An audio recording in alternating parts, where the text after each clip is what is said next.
Stop wasting your money on sports card packs. I know that sounds crazy, but if you're ripping packs hoping to make money, you are playing a losing game. The best pack to buy for profit? None. Now I'm about to prove to you why.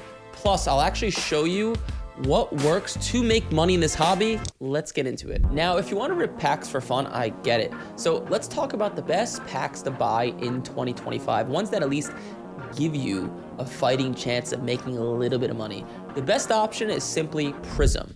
Whether it's NBA or NFL Prism, it has the best overall value. Why? Because you can pull low-tier rookie cards that still have solid values. For example, a card for 10, 20 bucks, get it graded, and as a 10, it'll be worth over $100, $200 sometimes.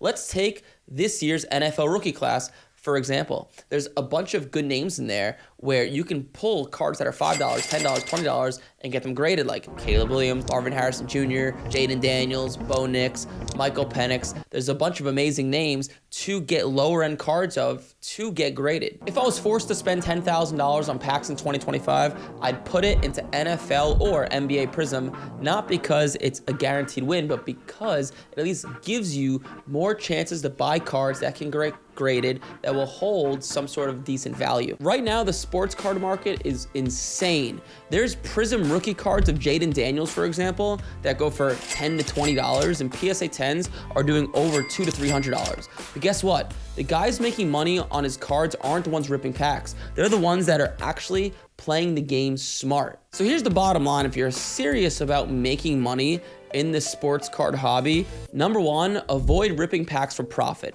It's a gamble and the odds are not in your favor. Number two, stay away from breaks if you want to maximize profit. They're fun, but not a long-term strategy. Number three, if you must open something, at least go for Prism. At least it gives you a little bit of a better shot of maintaining some of the money you put into the box. Number four, the best way to make money, buy raw cards out of breaks, get them graded and flip them at the right time. If you found this helpful, want to keep getting smarter in the sports card game, hit the subscribe button. I drop new videos every week on how to actually make money in this hobby. Don't miss it. See you in the next video.